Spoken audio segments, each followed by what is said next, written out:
بله تماشاوان هێژا لەسەر هەردوو کۆنگرên ریاد دوو هەروەها لوتکەیە سوچی me mêvandariya berêz Nawaf Reşîd serokê Nûneratiya Anekesê Herêma Kurdistanê li stûdiya Arkê kiriye herwiha berêz Hewas Egîd endamê desteya siyasî ya Hevpeymaniya Niştîmaniya Opozisyona Sûriye berêz Hewas ez ê ji cem te dest pê bikim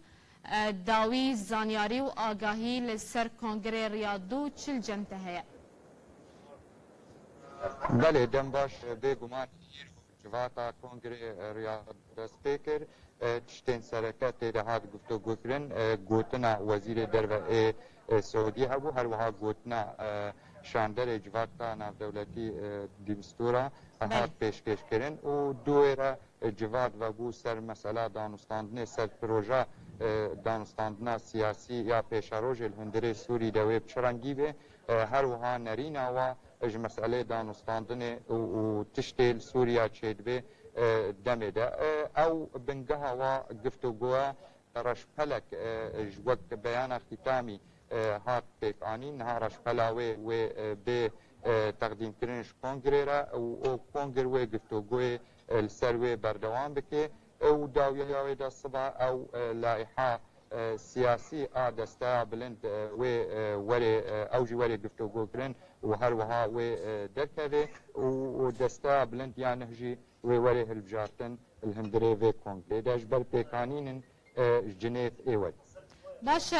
مامۆستا Hewas ji aliyê ku hatibûn vexwendin ji bo beşdarîkirinê li vî kongrê kî beşdar nebûye behsa nebeşdarbûna platforma Mosko de hat kirin ta çira de ev yek rast e براستی یعنی موسکو نها بشک شوا حاضرن هندره جواتي ده کس خلقك و او عرفات اندام بول کومیتا پیکاتنا ریاض دو ده حتی نهال هندره جواتي ده هروها نمرود چند کساتیه دی نهاتیه قدری جمعی نهاتیه وقت نشاندان و هناك مداخلات واجی اف منصه موسکو هناكي الهفكتنك نافوادها نرازيبونك نابينا وادها بشك جي حاضر الفيديو وبشك نرازيبون السرچية ما مستحواس يعني خلا ناكوكيه تنه چار نويسا بشار اسد بله او رشپلا دافیانی جی ایواب نرین وادا مسئله بشار اسد وقتی تی گوتن وک مرجک یل پیشکا دانستانه گرک نه گوتن او دبینه او بشه قدری از دبیجم او دبینه بشرط و مرج درباسبونا گفتگوها به هده و بهتر تلید جوات و پلاتفورمین دیجی و هر واحد دستا بلند نرینا و آسرکه و ام جدابون نابینا دتشتاده بکن نابینا شرط آن سقف ای دانستاندنه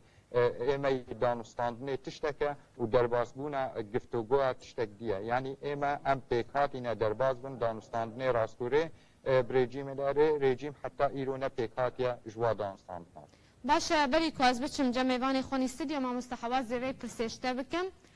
وەکو نونەرێن کوردان چەند کەس di kongrê Riyad dû de îro beşdar bibûn û di nava şanda desteya bilind debûn yan jî wekû nûnerên enekesê bi serê xwe bûn di aliya enekesê hazir bûye yek li hundirê tîlafê de ji bîst û du kesa سه کس حاضر بونه گوری و پیمانا نما و ائتلاف نشتیمانی ده هر وها و خواندن جدا سروکاتیا انا کسی و جیگراوی و وقت سروکی انا کسی وقت جیگراوی کساتی دی سربخاش نکرمن جدا حاضرن هندره کنگر ده هر وها بلکی باش بو یعنی جه بالکشیه دسپی که گوتن هاتن دان سروک ائتلافی هر وها سروک هیئت تنسیق سروک منصاتا و هر وها گوتنک از سروک انجمن اجتماعی کردی جه هبو الدسپیکا دانستان نه ده وقت سروک انجمن اجتماعی کردی باشه بگشتی هجمار چند بون نونرین کردان چه کسین سر بخویان جی ین بتناخو کو سروک یعنی کسی و جیگراوی هر وها او سه کسین کودناوا شاندا دانستاندنا ده بگشتی هجمار کردان چند بون جه 105 کسی هجمارا كردان حفت كسن حاضر الهندري كونغريدا وك مقوت دعالي چار کس وک انا کسی او پیشکش کربون حاضر بن سه کس الهندره تیلافی باشه از پرسکیج ما مستنواف بکم در باری ویکه ما مستنواف جا 105 کسی که ایرو لعربستان السعودیت کنگر ریاض دا بشدارن تاني 7 کس کردن افریجا لگوری کردن روش آوای کردستان لگوری هجمارا وان لگوری نرینا وان نکیمه كيما شخو كيما وهر وقتيجي قالك ام كرد ام نرازي بن رجاء خو ام دوزار رجاء بلنتر بكن بس نايوي واتي جبور رجاء انها حتى اني افيقو انها بونا حفت كس افيقو انها ما مستا اني زمان او شار كسي بنابي كسي سربخوا او جي انجامي دیتنا شاندا انجمن اجتماعی کردیج ریاضی را بری چند روزا چه بوده ناراضی بودن آخوا دیار کردن رژه کردی دهندره ائتلافی ده آنها چهار کس هاتن خواستن هر کس زانی سروک انجمن اجتماعی کردی نه کسی که سر بخواه و جگری سروک و آنها گوتنا ما مستحواز دهات گوتن جهاتی دان گوتنا سوسیا دهندره کنگر ده بشتي كواليسيوني وتنسيقي قوتن سروكي انجمن اجتماعي كرديه اما شخوا تشقاس ام دوز بكن هر وقت يجي ام دوز بكن دوزا زيادتر بكن وام رجاء خو بلند بكن تشتكي باشا بس نايواتي ام ببيجن والله شبور رجاي ام عمادا نابن يعني ام حاضر نابن ان هاجي ببيجن وسبيت سود شي دجي اگر ببي دعوه ببي واگر جنيف دجي ببي ام هر وقت دعوه كاريه يجبو زيادتر رجاي بكن باشا تشيغنينجيا كونغري رياضوج بو انجمن اجتماعي كرد لسوريا هيا و چه سوز و پیمانجی درباری هبونا و دشان دانو دیا کوی آوا ببه و چه سوز و پیمان و گرتنه جالی دولتین که گرانتی و سرپرشتیا و پروسه بگشتی دکن اما وقت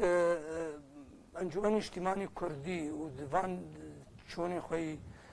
روسی جدیدن و عربستان السعودیه شی و هر کسی علاقه دار بو چارەسەریە ئەگریزا سووری تەکەس دەبێ بۆ کورد دەبێ یەک جوان پێک هاتیە سەرەکە بێ دەبێ گۆداری الوان ببێ گۆداری مافێوان ببێ حەقێوان ببێ جیکش بکردنا حەقێوان ئەر ئێمە ڕیاد گرنگیا ڕیاد بۆ ما وش بۆ هەموو کەسێ سووری ئێمە هێڤیانە ئەوە گۆڕیاد ئانها وێ ببێ دەستپێکێک بدايتك مقدمة كجبو جنيفي أو حري سركة أنها جهداري الحر شان ده كده بيه الحر فراكسيون كده بيه الحر كتلة كده بيه إيش كتلة أوبسيوني معارضة جهداري الوان ده بيه شوا شرسريا سوري ده بينن إما جوك كرد أم أنها أما دبونا أمي ببيجن چه خواسته که منه چه دوزامه چه چرسریا سوری ام چه دخوازن وزد پیش روژه ده ابایا همو ببی داویاوی ببی مقدمات بدايتك دسبيكك يشبو جنيف حشت وقتها آماجا كرد دقوت ناخذ الرابور أخذه إما أم جرنجاوي أفا أم دبينن هي في مجي أو أم دبيجن بلكي دولتي سرپرشتیه دکن و چاودیریه دکن و ایگو خودی باندورن گریزا سوری در سوریا ده دبینن بلکی داویاوی هاتیه چاره سریک ببیه باشه جدست بکه ده جبری جدبان که بحثا الدار خصنا کنگره ریاضو تکرن جبری چند مهاتان ها بحثا گرنگیا بجداری کرنا هر دو پلاتفورم موسکو و قاهره تکرن دوی کنگری ده ماشن ها پلاتفورم موسکو بجدار نبویه لگوری نرینا و لگوری باوریا و هون دیسا و نگرن خالا دست بکی و دیسا بحثا خالا ناکوکی لسر چانه نویسا اسد به یعنی و اف یکته واته که دیسا ریاض دو به انجام بداوی ببه بجم تشتی باش يعني آنها وك ريقو آماده بونا حاضر بونا تشرط مرج ندانينا بري حاضر ببن بري آماده ببن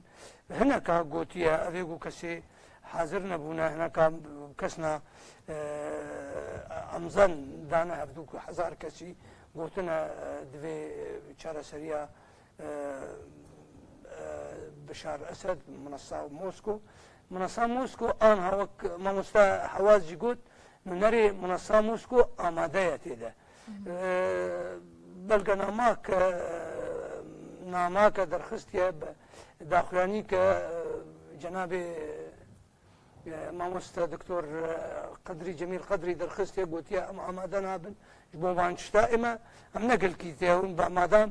کەسن هەنن و نەراتیە دەکەن و ناما خۆش دەرخستنە و تەمسیلا منەسەی دەکەن لێ دێت تەمسیلا لاپۆرنا مۆسکۆ دەکەن وێ دێن هەبیوی ئالا عەرەفاتە ئانا بەلکەانی زمان تێدا ئامادەیە باشه از اجاره کردم بچم جم مامۆستا حەواس مامۆستا داد ئاخافتنا خۆ دەژی بەحسا وەیەکێ کرد و گوتنێک بۆ سەرۆکی ئەنجومەنە نیشتیمانیا کورد لە سووریە بەرێز ئیبراهیم برۆ هەبوو دوی کۆنگریدا باشە گشتی درۆژە یەکەمدا ji کۆنگرê ریاد دو چه تایبەتمەندیەکە کوردان هەبوو di گفتوگۆیان de بێگومان ئەو نەرینێن مە داخوایانی نەرینێ مە وەک ئەنجومانە نیشتیمانی کوردی هات زەلالکردن هەندێک کۆنگرێدا گەلک ئاخافتن هاتکردن هەر یەک نەرینێ مە وەک ئەنجومانە نیشتیمانی کوردی هەواڵە پێشکەشکردن هەواڵێن حاضر هەموو هەرکێ عالیە خۆدا هەروەها ئەم خۆرتی سەر مەسئلە ئەو ڕەشپەلە داخوایانی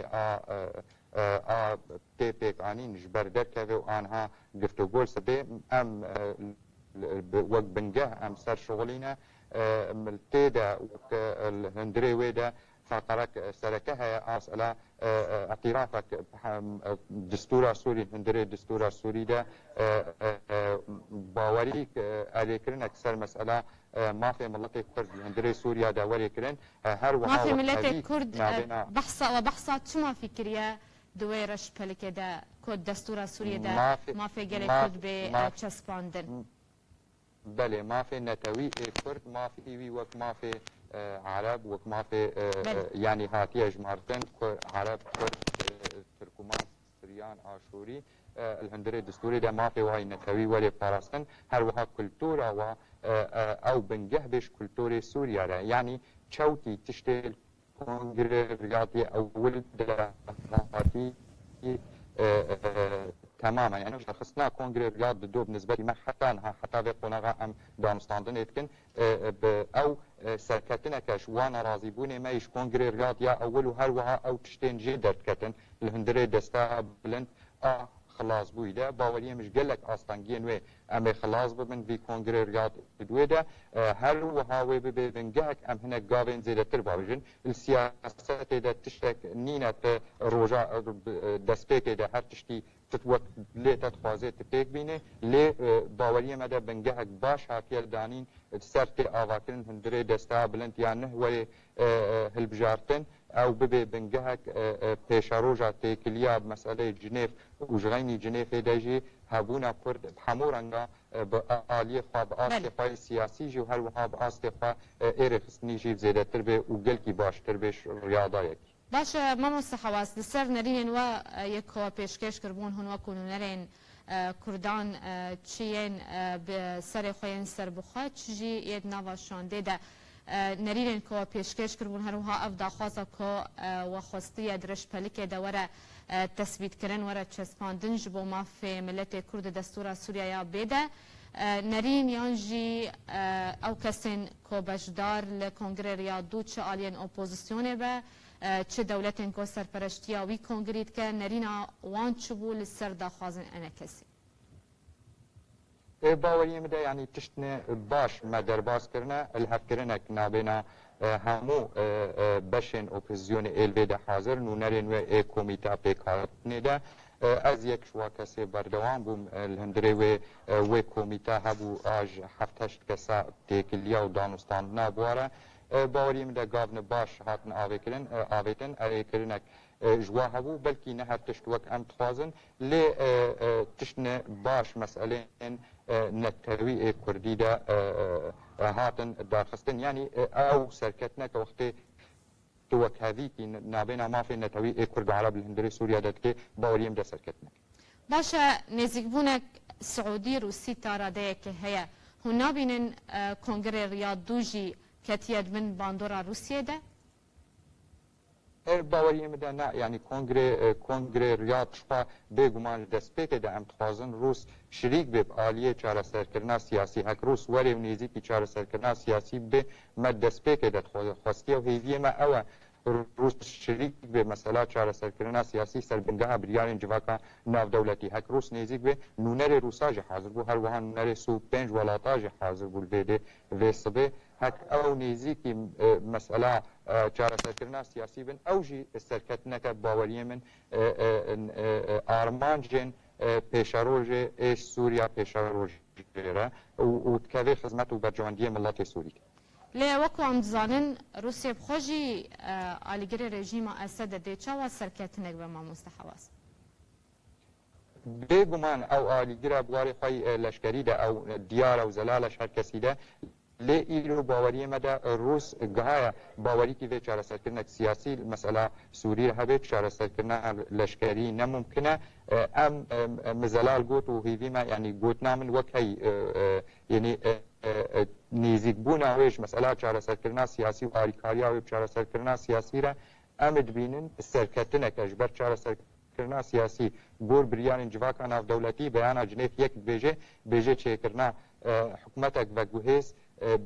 هەموو سەلاحیاتێ وێ هەبێ تبلی صلاحیات سروک کمارا سوری ای معناوی سروک تیوی وارته سروک کمارا سوری تجیوی نامینه دانستاندنک نه دبی بنگهک نه سر آوا کرنا سوریاک نه چه باشه از خوازم بپرسیج ما مستنواف جی بکه ما مستنواف تو دبینه باندورک روسی لکنگره ریاض دو هیا و تا چرا دیه و رولا روسیه دوی کنگری دیان جی باندورا ویل سر وی کنگری و باندورا ارینیل اپوزیسیونا سوریه بکه من از دبینم روس وقت دولتك سركه وعلاقة دار بغريزة سوري دسبيكا حتى عنها باش قرباني جدانة باش خسارات شكرية وباش ضريبة جدانية ادبجم وكما مستجاني زمان ادبجم نرينا من ديتنا من روس آنها باش بجدي دخوازي شارع سريك جبو غريزة سوري ببي ونكاري بتناخوا بس وقت دولتك سركه خودی رولا خودی باندوره و دوی دستی وی و دوی علاقه دار به بچاره سریا سوری او دبیجن اگر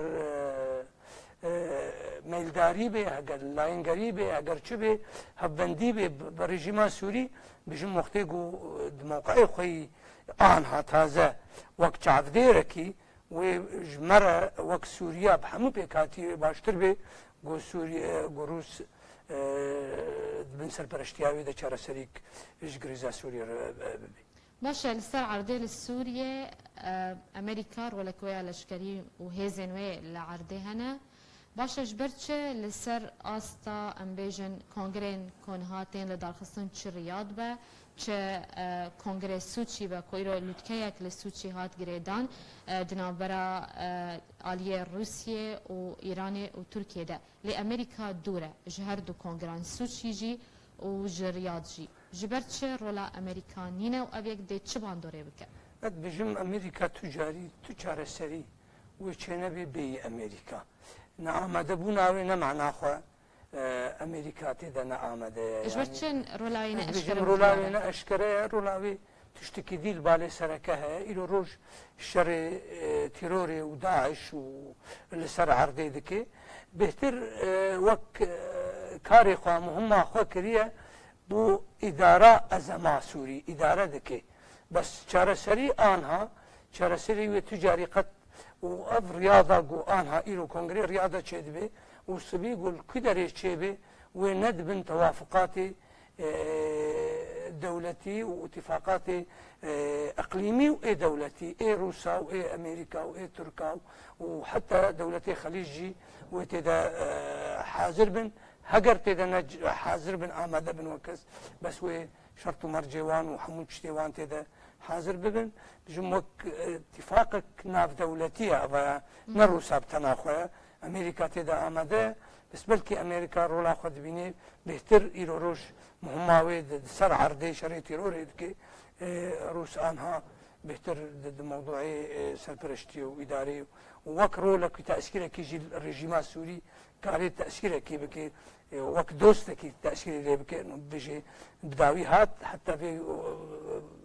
کاتی و حتا بێ حەدی بەسە زیدی زیاتری وێرە ئەس نەماکارم پشگەریاتە بکەم دەبێت چارەسەرێک ببێ باشە مامۆستا لەسەر vê لوتکەیە کۆیرۆ li Sûçî jî hat girêdan behsa wê yekê hatkirin ku behsa bejdariya Kurdan di Kongrê Guftûgoya Niştîmaniya Sûriye ku ew jî wê li Sûçî bêl darxistin behsa bejdariya Kurdan di wî kongrî de navbera her sî aliyan Rûsye û Tirkiye û Îranê de hate kirin eger hatû peyedê li Sûçî bejdar bû her wiha vexwendin وەکو ئەنە کەسێ ژیش بۆ وهات لەسەر عەردێ پەیەدێ هەیە هەواڵبەندا ئەمریکای دشەڕێ لە دژی داعشێ دە تارادەیەکێ پەیوەندیە رووسیەر هەیە هەروها هونژی پەیەدێ تۆمەتبار دکن بە هەفکاری و ئالیکاریە ڕێژیما ئەسەد باشە وێ ڕۆلاوە سوچی چ بە دوێ دەمێدە ئەگەر پەیەدێ گەلوە بەشدار بوو سوچی ئێمە ئەس دەبێژم شخوا دەولەتێک و سەرپەرشتیا vî کۆنگری بکەن وی قەت توجاری قبول نەکن خەڵک دەرباس ببن سەرمێزێ و ناکۆکی دەرکەبن گەرەک هەگەر هیڤیامە و ئۆمیدامە ئەبە هەگەر پەیەدا حازر بێ وەک کورد حازر ببێ ئامادە ببێ گەرەک ئەم بگهێن اتفاقێکی ئەم بگهێنە ڕێکەفتنێکی بەهەڤرە شتێک و ئەم هەوبەش بەهەڤرە بەهەڤە گرێدای ئەم ببێژن و ئێمە ئەز وەک ڕای وەکسایەتێکی گەرەک ئەم وەک ئەنجومەنی نیشتیمانی کوردی ئەم شتە کۆنگرا نامینن ئێگۆ چارەسەریە سووری گفتوگۆ ببێ دیالۆگ ببێت سەرمێزێ گەرەک ئەم تێدا ئامادە ببن و ئەم تە شەرت و بەرجاژی نەدەین بەری گۆ ئەمە ئەگەر هون چوون سوچی پەیەدێ بتەناخۆچ هون بتەناخۆچ وەناکۆکیە خۆ لەگەڵ خۆ برن سوچی دێ چاوە کریزا سووریە کریزا کوردان چارەسەر بێژم ئەز نزانمەوەی چاخێوێت وەختێرە ببینێ بەس وەک سیاست مەدارێکی ئەدبینن وەختا گۆناکۆکی هەبن و چاخی هەلبەت وێ تصرفکی دیبێ یاوێ کشاندن بەس ئەم دەستپێکی ببێژن ئەم ناچنش بەرگ و وێ طرفك يا كسرات حاضر ببن ام ناچن آماده نابن ام كاربن چه قاس كاربن بهفدوره توافقي بكن وجبو ام آماده ببن وجبو بجي كرنا وگفتگوی و دیالوگ سر ما في چاره نسا سوری بکن کردی سوری بکن چتکی گل کی باشه بس گو ام نکاربن داویاوی او میزه و شاخی حکم بکن امی کاربن بردوام بکن یا همیشه بس بکشن باشه اگر لسوچی جو هات خواستن که هنو پیاده لهف بجوون اگر روسیه جو خواست هون لهف بجوون ناکوکین خوابدن آلی کی هون ویا که بکن هون آمدن بجم قد تجاری جی ما ندیت یا وقتی گل سرپرشتیا دولتك وقت دولتا روسابه قالك ام حاضر ببن وام آماده ببن وام گفتگوی بکن دولتك وقت دولتا روسا ببیجی ضمانه و گرانتیه بده کاری سرپرشتیا ما بكي والسرميزي ام الهفدو بكن ويتمانا البامتنا بله گلک سپاس جبو نرینین تا و جبو شروبین تا و آمده بونا تا الاستدیار که سروک نوراتیانه کسیل هریما کردستانه بریز نواف رشید هروها سپاس جبو ما مستحواس عقید اندام دسته سیاسی یا هفپیمانیان اجتماعی اپوزیسیون سوریه کومت خواست از بهتر مجارا سوچی جی لگلوی گنگ شبکم لی او جبر کو جوینک بلز الرياض انها چه بو نچار بو کو اخفتنا خو لگل پیوندی خو لگل ما ببره و دا خوازا لبورینه جی دکه گلک اسپاج بو ما مستحواس روها گلک اسپاج بو ما مستنار